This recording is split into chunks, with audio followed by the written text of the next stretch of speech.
सुदामा चरित। परिचय।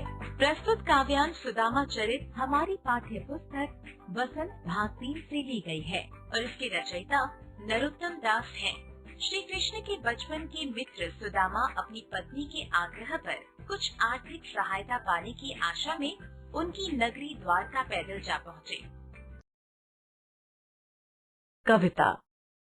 शीस पगाना झंगा तन में प्रभु, जाने को आही बसे के ही ग्रामा। धोती फटी सी लटी दुपटी, अरु पाए उपानह को नहीं सामा। द्वार खड़ो द्विज दुर्बल एक, रहो चकिसो वसुधा अभिरामा। पूछत दीन दयाल को धाम, बवावत आपनो नाम सुदामा। ऐसे बेहाल बेवाइन सो, अब कंटक जाल लगे पुनि जोए। हाय महादुख पायो सखा, तुम आए इते न किते दिन खोए। देखी सुदामा की दीन दशा, करुणा करिकई करुणा निधि रोए। पानी परात को हाथ छुओ नहीं, नैनन के जल सो पग धोए। कछु भाभी हमको दियो, सो तुम काहे न देत। चापी पोटरी काख में, रहे कहो के ही हेतु। आगे चना गुरु मातु दयते, ले तुम चाबी हमें नहीं दीने। श्याम कहियो मुस्काए सुदामा सो, चोरी की बान में हो जू प्रवीणे। पोटरी काख में चापी रहे तुम, खोलत नाही सुधरस भीने। पाछली बानी अजौ न तजो तुम, तैसई भाभी के तंदुल की थे। वो पुलकनी वो उठी मलिनी, वो आदर की बात। वह पठवनी गोपाल की, कछु न जानी जात। कहा भयो जो अब भयो, हरि को राज समाज।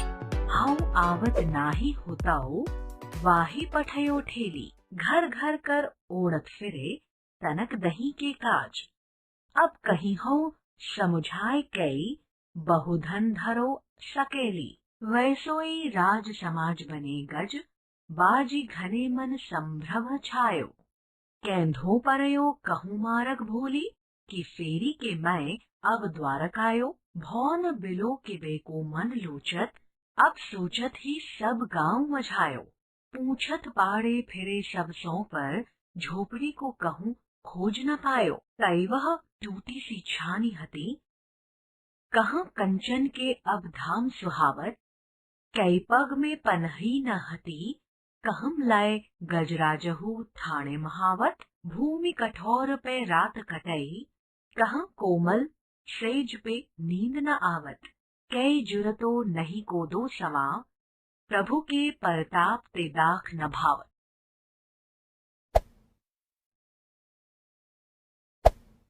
कविता व्याख्या। 1। हे प्रभु, बाहर महल के द्वार पर एक गरीब सा व्यक्ति खड़ा हुआ है। उसके सिर पर ना तो पगड़ी और ना ही शरीर पर कोई कुर्ता है। पता नहीं वह किस गांव से चलकर यहाँ तक आया।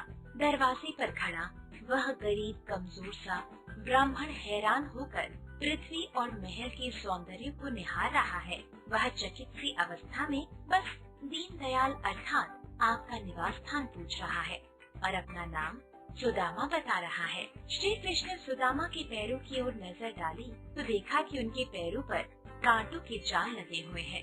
सुदामा नंगे पैर थे, उनके पैरों पर बिबड़ियां फटी हुई थी, उनका हाथ बेहाल था। श्री कृष्ण ने अत्यंत व्याकुल होकर कहा, हे मित्र, तुमने इतना दुख पाया, तुम इतने दिन यहाँ क्यों नहीं चले आए? क्यों इतना कष्ट भोगते रहे? सुदामा की बुरी हालत देखकर करुणा के निधान श्री कृष्ण रोने लगे। उन्होंने सुदामा के पैरों को धोने के लिए प्रात मंगवाया, पर उस पर पानी को उन्होंने छुआ तक नहीं। अपने नेत्रों से बहने वाले आंसुओं के जल से ही उन्होंने मित्र सुदामा के पैर भिगो दिए, अर्थात श्री कृष्ण की आंखों से निकले अश्रुधारा से ही मित्र सुदामा के पैर धुल गए। कृष्ण सुदामा से पूछते हैं, हमारी भाभी ने हमारे लिए जो उपहार भिजवाया है उसे तुम मुझे देते क्यों नहीं हो? उपहार की पोटली को तुम बगल में दबाए हुए हो, भला तुम ऐसा क्यों कर रहे हो? कृष्ण अपने मित्र सुदामा को दोनों के लिए चने चबाने को दिए थे, तुम सारे चने चबा गए।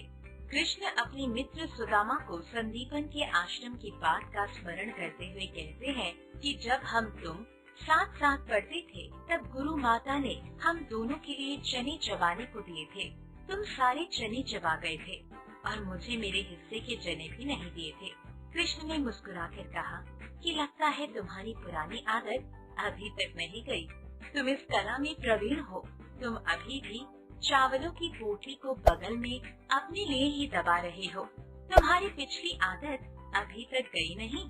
तुम भाभी के भेजे चावलों के साथ भी वैसा ही व्यवहार कर रहे हो। सुदामा सोचते हुए वापस घर जा रहे थे कि जब मैं श्री कृष्ण के यहाँ पहुँचा था तब तो उन्होंने बड़ी प्रसन्नता दिखाई थी। वह उठकर गले मिले थे और मुझे आदर दिखाया था, पर विदाई के अवसर पर इस तरह खाली हाथ भिजवाने की बात कुछ समझ नहीं आती। वास्तव में कृष्ण ने सुदामा को उनकी 2 मुट्ठी चावल खाते ही 2 लोगों की संपदा दे डाली थी, जिससे सुदामा बिल्कुल अनजान थे। सुदामा कृष्ण के बचपन का स्मरण करके सोचते ही कि यह वही कृष्ण है जो थोड़े से पैसे मांगने के लिए घर घर फिरता था। वह मुझे क्या देगा? मैं तो इससे पहले ही माखन चोर को जानता था और उसकी पत्नी ने ही जिद करके भेजा था। अब जाकर कहूँगा उससे कि बहुत धन मिल गया, अब उसे संभाल के रखो। वास्तव में सुदामा बहुत भिन्न थे, क्योंकि वह कृष्ण के पास आना नहीं चाहते थे। बदले में खाली हाथ वापसी हुई। सुदामा ने अपने गांव में जाकर देखा कि वहाँ द्वारका जैसा ही ठाठ बाट है, वैसा ही राज सम्मान है।